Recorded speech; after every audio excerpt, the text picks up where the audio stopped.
don't go, hey, I've come to see, but I don't want to give up my problem. I mean, they do with food. They go, I want to be super healthy. Okay, you're going to stop eating donuts. I don't want to do that. Have you got anything else? I'm like, there's no. a difference between I don't want to do one thing and I want to do it, but I'm not sure I have the energy to see it through. But you see, the belief is what you're saying is it's work, so much work. It's no work. So what I would suggest for someone like you is just monitor how you speak. Oh, I forgot that. I got a terrible memory. I got that. I didn't miss that. I got a terrible memory. And start to say, I have a phenomenal memory. I have an outstanding memory. I have a reliable, foolproof memory. So I saw it with my daughter when she was little. She'd leave the house and come back because she had so much to remember, her school bag and her swimming stuff and her lunch. And I'd always say, what have you remembered? She goes, I remembered my lunch. Remembered my swimming. I go, that's so great that you remember.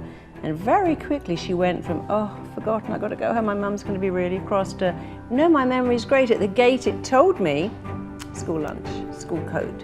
And of course, if you go to any kid's classroom, you'll see coats and bags, they forget everything. And we never go, well, it's the memory, you see. It disappears with age. And I've been people of 90 who can tell you everything about their childhood and what it was like in the war. So you have to just make a decision to tell yourself, I have an outstanding, reliable, phenomenal, incredible, impressive, big words, of course, because you want to excite you. And if you say it enough, your mind's job is to give you that memory and then stop saying, what have I forgotten, and say, what have I remembered? And then something else you do is just say, that will come to me, you know. You have to understand the mind a bit. So when you're dealing with a conscious mind, the subconscious doesn't do anything. If you're saying, what's the name of that book or that restaurant?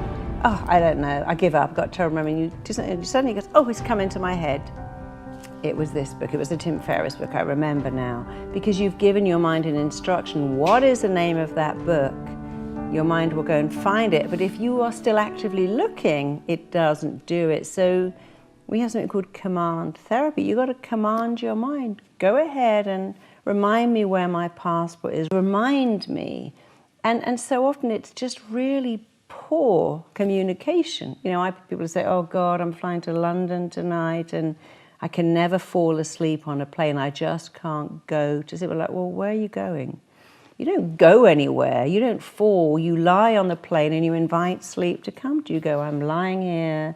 My eyes are heavy and sleep's descending upon me like a mist. Because it's a misdirect of the mind, because you don't fall and you don't go, but when you say sleep's coming to me, and when I am in different time zones all over the world, I lie in bed and go, right, sleep now, send sleep to me now. I